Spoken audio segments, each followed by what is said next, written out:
Welcome to Season 3 of Maintaining Mental Fitness, a free webinar series to support mental fitness for organizations and individuals in an endemic world. A big thank you to our sponsors, the Continuing Care Safety Association and Biz Safety Software. Hello, everyone. I'm so grateful to be here today, and I'm hoping that there will be some elements of this conversation that you'll be able to take it away and really kind of implement in your organization, or just kind of cause you to pause and ask yourself more questions.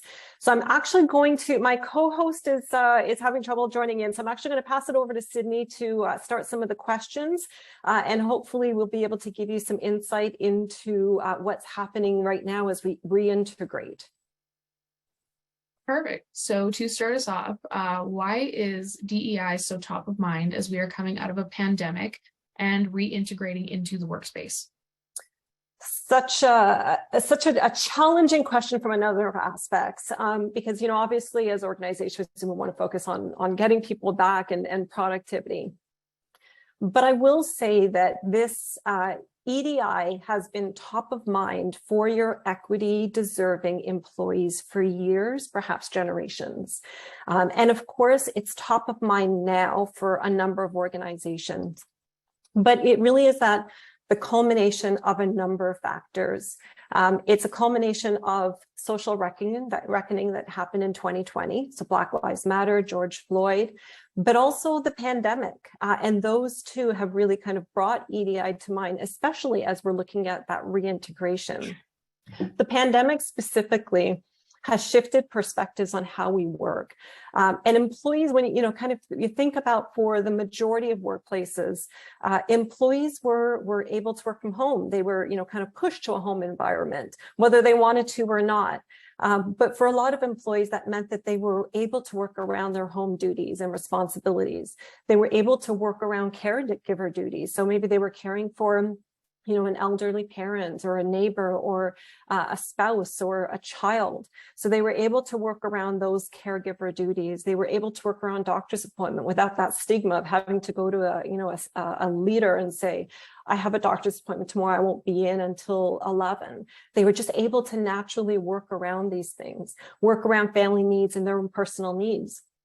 The other thing that the pandemic really demonstrated was that it gave employees the ability to not always be on. And when I say that, think about, kind of what an office environment means to some people, or working live means to people.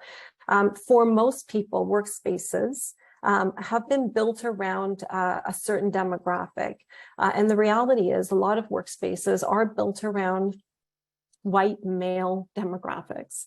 That is not really accommodating to a lot of employees.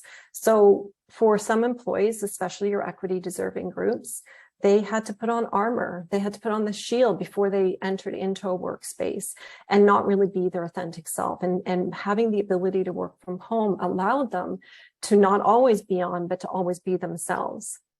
So we need to keep in mind as we reintegrate, whatever that means for an organization, because the pandemic has really taught us that what works for one person may not work for everyone.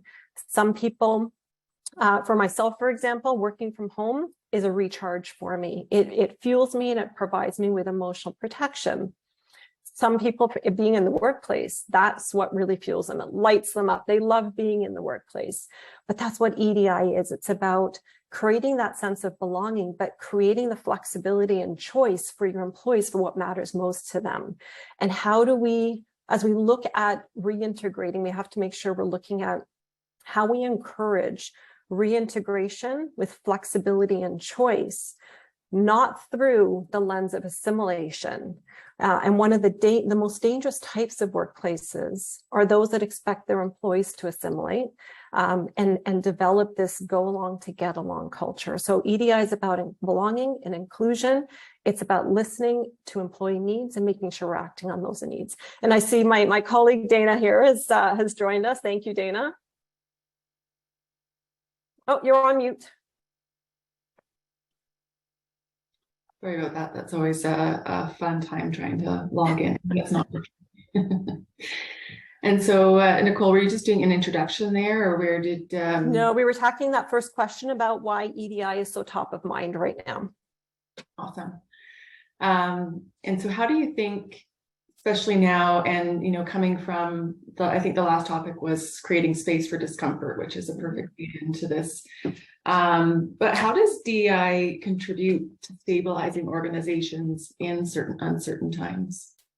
Yeah, I'd be remiss if I said that EDI is kind of, the solver of all issues, because it's not. Just like, for the past few years, a number of organizations have really been focusing on well-being, saying, well, if we have a well-being strategy, maybe that's going to reduce all of our, kind of our costs and our spend, and it's going to fix our employees. And it doesn't. It really is a combination of a number of things. What EDI does, though, is it really provides that great stable foundation for all human capital and organizational priorities and strategies. So EDI strategies should be woven throughout all the policies and procedures within an organization, because EDI strategies at their core help create spaces of belonging. And when we feel that we belong, we often have that sense of stability and recharging and comfort, and we can be our authentic self. From a business perspective, we have to look at what stabilization means from a business perspective as well. And that stabilization could come from the diversity of thought that EDI-focused organizations often enjoy, which leads to innovation, which leads to brand awareness, which leads to attraction and retention of great talent. There's an interesting Deloitte study that showed that companies who really take an active and focused approach on EDI are 6 times better at anticipating and responding to change. So that alone tells you that EDI could really provide that great foundation in creating that environment of stability and help stabilize organizations. We know we've got a lot going on. There's change all around us, but we want to make sure we're providing spaces where employees are heard and we're responding to our employees so that we're keeping that great talent, which helps retain and stabilize the organization. And I think that's something that the pandemic and a lot of the movements that occurred during that time kind of taught us, though, is that if there is a foundation that is shaky or perhaps, built on old ideas that no longer apply, that is there a destabilization process that has to happen before you can find stability through some of these practices? Yeah, I think we have to question what our norms are, right? So, kind of norms are often old ways of thinking. And that destabilization needs to come from, kind of really evaluating those norms and getting away from that statement. Well, we've always done it this way. Well, that type of mindset, that kind of restricted mindset is going to impede innovation. It's going to impede the ability to come up with new ideas. So organizations that are thriving and who are able to thrive during the pandemic and beyond, those are the organizations that are welcoming diversity and inclusion and welcoming that diversity of thought, but also asking themselves some tough questions. How are we making decisions? What is considered the norm here? And what is normal? Who is normal? And really looking at their organization to say, we got to rebuild. Our norms are no longer our norms. We need to focus on what a new norm looks like. Yeah, I saw a comment pop up there around crisis and something about liquefying. And, I think from leaders' perspective, sometimes when there's a crisis, there's this, fear of, I need to have the answers. I need to know exactly how to respond in this situation. But sometimes when we step back and we look at a crisis and we see how people come together and how people start to support each other. So I think, making that space for discomfort, stepping back, knowing you don't need to have all the answers as a leader. We need to be asking the questions, and how do we continue to support each other? Yeah, and that is a key to inclusive leadership, knowing that it's okay not to have the answers, but relying on your employees to often have those answers and to be vulnerable and lead with vulnerability and compassion. That's what makes us inclusive leaders, and that's what employees are in need of. Absolutely. And so where can leaders start when, some organizations have full DEI teams, some organizations know it's something they need to start looking at, but not really sure where to start. And so for those just kind of considering either where they're at or how to amplify, what kind of recommendations would you make for them? Great question. Thank you. I applaud organizations who are even asking this question because, the organizations that say, well, we don't really focus on EDI, but it's not a priority either. Those are the ones that are actually speaking very loudly. EDI needs to be a priority. And how do you make it a priority? So it is really recognizing that no matter where you are in that EDI strategy spectrum, there's always work to be done. Even the most inclusive cultures, the ones that really have built incredible cultures of belonging, there's still work to be done. EDI is not a one and done. It's an ongoing journey. Your workforce is constantly evolving, and we need to make sure that these strategies are aligned with that constantly evolving workplace. So knowing that there's work to be done, there's always work to be done, but also creating a strategy from where you're at. There's a lot of noise out there. I could probably Google right now, EDI best practices for organization. There's hundreds, if not thousands of articles. Everybody has an opinion on what is an EDI best practice. And although there are some great guidelines out there, recognizing that what is working well for one organization may not work well for your organization. And this is where we need to make sure that we use, an employee listening strategy. What is it your employees are in need of? And where do we want to go as an organization? Who do we want to be when we grow up? What are we striving for? And then developing a strategy from where you are. And that strategy with a governance structure often helps reduce some of the noise out there and that feeling of, I don't know where to start and I'm spinning. If we start with a great strategy that has a clear plan and moves you towards, kind of a North Star that everybody is aligned to in the organization with a great communication strategy from the leadership down, it helps employees understand where we're going as an organization. So we need to make sure that we're always acknowledging where we are, what needs to be done. And I think the other thing I would add is we need to look at our leaders.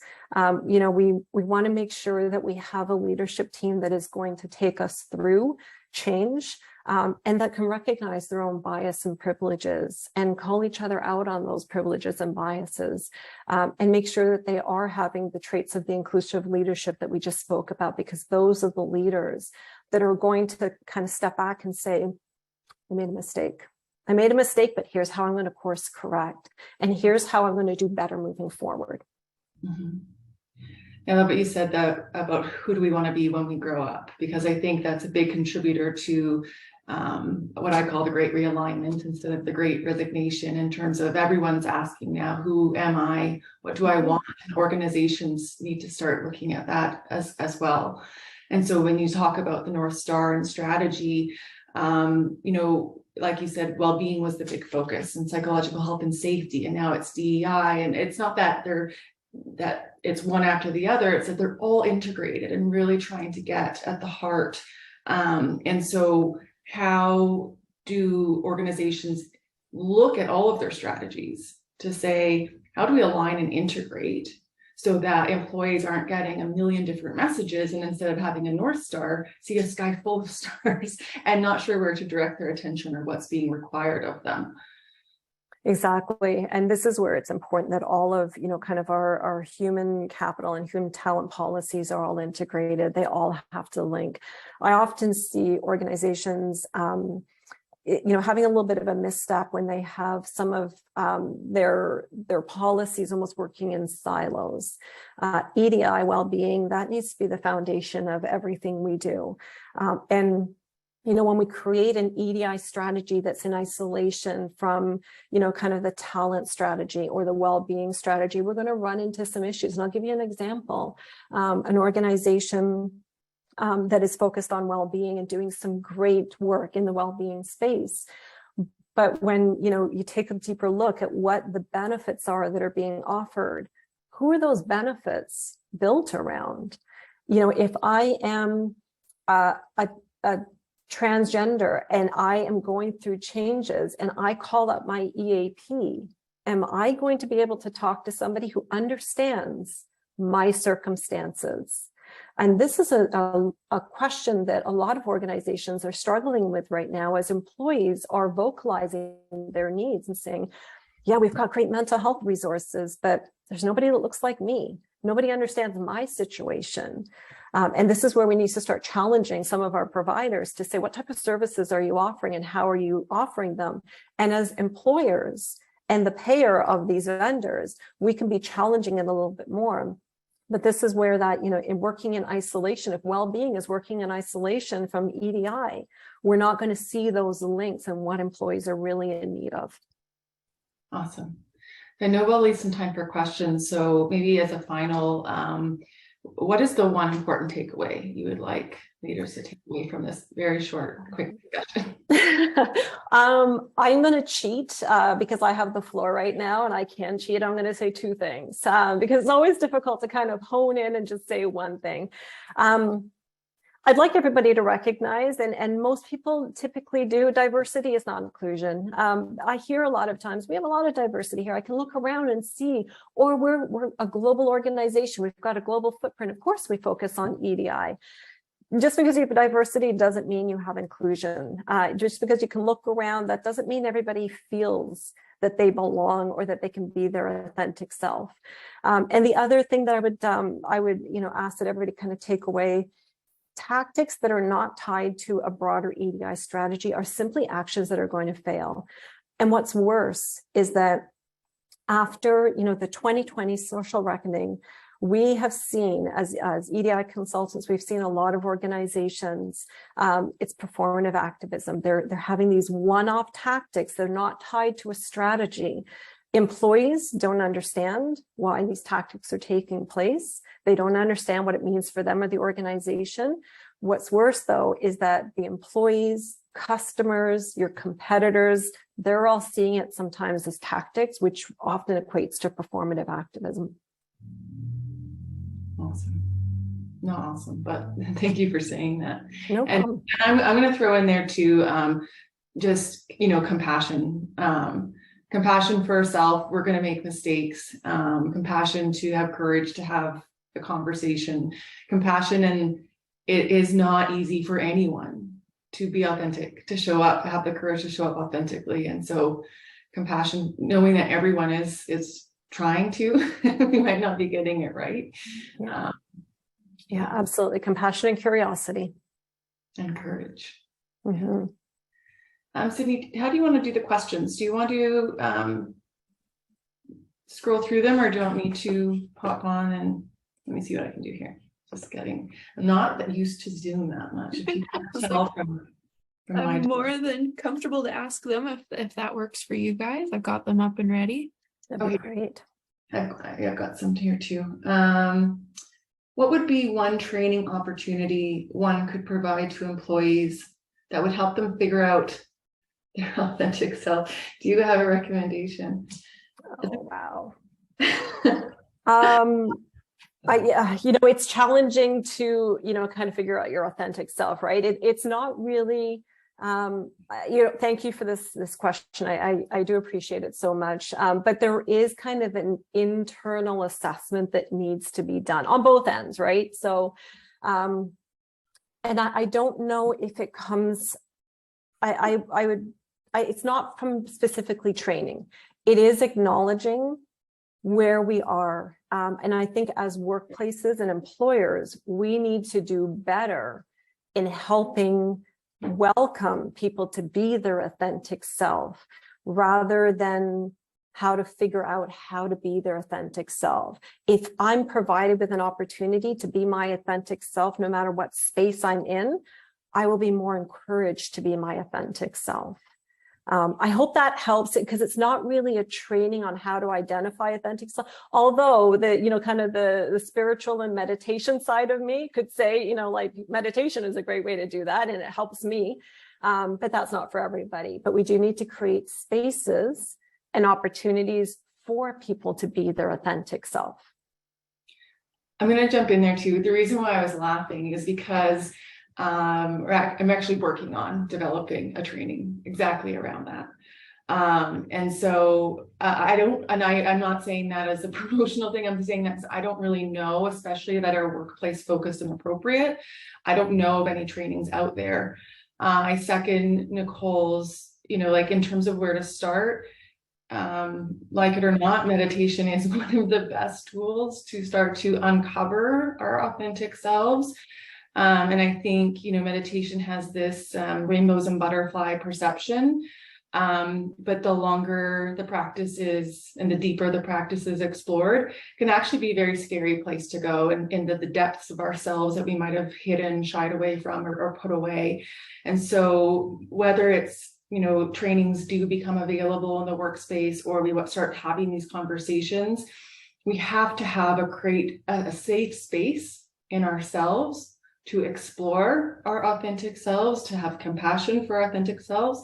And then that, starts to transition and emulate into the environments that we're in. Is there a safe space to then express your authentic self? So there's a lot of container work that needs to happen that plays into EDI, that plays into psychological health and safety. They're all interrelated and, moving toward this authentic discovery and self-expression. And so I love that you asked that question, because I'm sensing there's an appetite and a need for this kind of work. And so to bring that into the workplace, I think is a huge opportunity, and just honestly getting some tingles as we talk about it. And I just wonder, it's such a great point, Daena, because I do want to recognize that as people may find and discover who their authentic selves are, if we're not, as employers, providing that safe space for people to be authentic, they will find it elsewhere. As they find their authentic self, they will find an employer who aligns to their values and welcomes their diversity of thought and has a place of belonging. Just scrolling to see if there's any questions I missed. We do have a few more minutes if anyone would like to pop another question into the chat.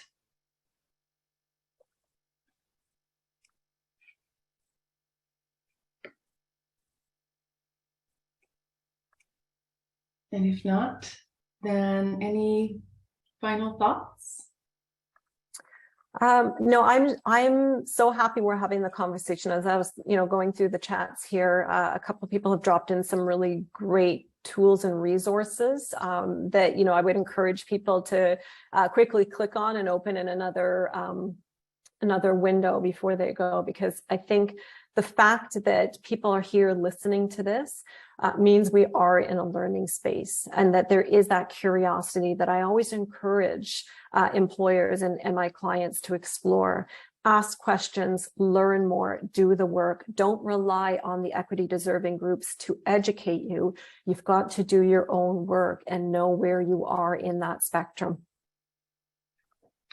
Yes, and so there was another question that kind of came up in a different window, and maybe not such a question, but a suggestion I'll share.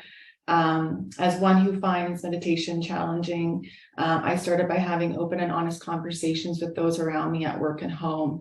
And yeah, I've done an exercise like that as well, where, you write out your self-perception of how you think you are being perceived. And then, of course, only those who you trust and feel very safe with, you ask them to describe you in 3 or 4 or 5 words.